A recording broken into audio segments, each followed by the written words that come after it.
حضرت ابو بکر صدیق کا زمانہ تھا تو ایک شخص ملک کے شام کا رہنے والا، بڑا قرضہ چڑھ گیا اس پہ،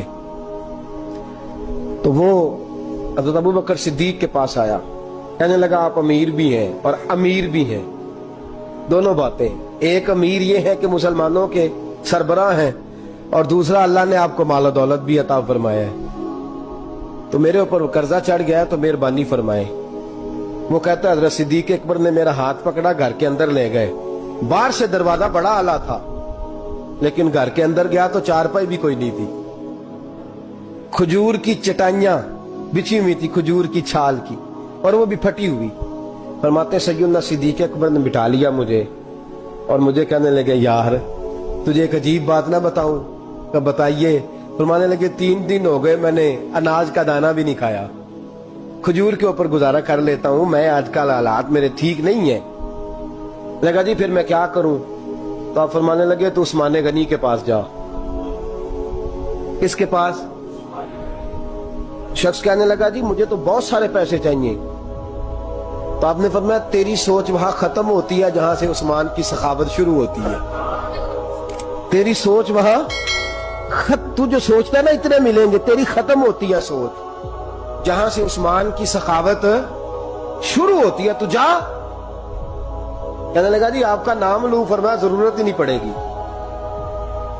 جی میں ذکر کروں گا کہ مجھے امیر المومنین نے بھیجا ہے۔ فرمایا ضرورت ہے، صرف اتنا تو جا کے بتانا کہ میں مقروض ہوں اور رسول اللہ کا نوکر ہوں صلی اللہ علیہ، اتنا بتانا کہ مسلمان ہوں، مصطفیٰ کا غلام، بس، اور کسی اضافے کی ضرورت۔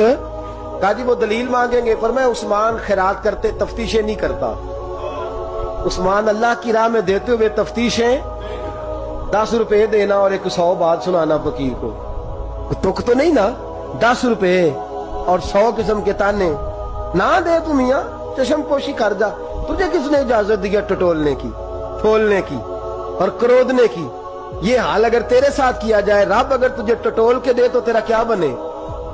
رب کریم اگر تجھے ٹٹول کے دے کہ پہلے بتا نمازیں کتنی پڑھی ہیں، سویرے اٹھتا ہے کہ نہیں، تو تیرا کیا حال ہوگا؟ تو ٹٹولتا پھرتا ہے 10 روپے دینے کے لیے۔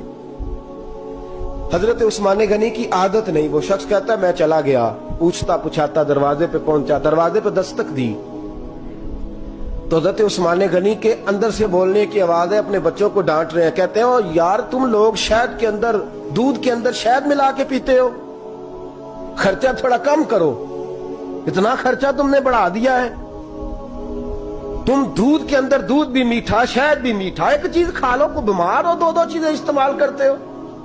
کہتے ہیں میں نے کہا ابو بکر تو بڑی باتیں بتا رہے تھے، اور اس قسم کے کئی واقعات حضرت عثمان غنی کے ساتھ ہوئے، وہ تو بڑی باتیں بتا رہے تھے اور یہ آدمی دودھ شہد سے لڑائی کر رہا ہے اور مجھے کئی ہزار درہم چاہیے، دینار چاہیے، مجھے دے گا؟ فرماتے ہیں اب وہ ڈانٹ کے باہر آئے، میں دروازے پہ تھا، آتے ہی کہنے لگے میں آیا نا تو جب میں نے السلام علیکم کہا تو وہ سمجھ گئے میں مسلمان ہوں۔ کہتے ہیں وعلیکم کہا تو پہلا جملہ انہوں نے جو بولا وہ ان کے بڑے پن کا مظاہرہ تھا۔ کہنے لگے بچوں کو ایک بات سمجھانی تھی، آنے میں مجھے 1.5-2 منٹ لگ گئے، تو دروازے پہ کھڑا رہا، مجھے معاف کر دینا۔ بڑے لوگوں کی بڑی باتیں، بڑے لوگوں کی بڑی باتیں، اتنا بڑا قد ہے اتنا بڑا اخلاق ہے۔ کہنے لگے تجھے ایک بات بچوں سے کرنے لگ گیا تھا، تجھے انتظار کرنا پڑا، ذرا درگزر کرنا۔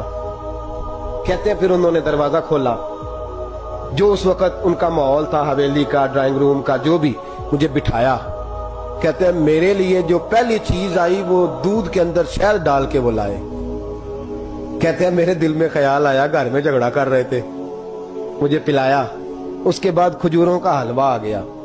کہتے ہیں میں نے کہا بچوں کو کہہ رہے تھے ایک میٹھی چیز استعمال کرو، میرے لیے 3 آ گئی ہیں، 3 آ گئی، عجیب شخص ہے۔ کہتے ہیں میں لیکن ابھی میرا تصور جمع نہیں، میں نے کہا اتنا تگڑا نہیں جتنا حضرت ابو بکر نے بتایا ہے۔ کہتے ہیں کھلا پلا کے نا پھر پوچھنے لگے کیسے آئے ہو، کیسے آئے ہو؟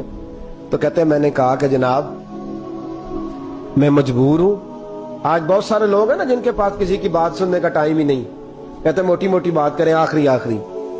حضرت عثمان غنی پوری کھلا پلا کے کہنے لگے کیسے آنا ہوا؟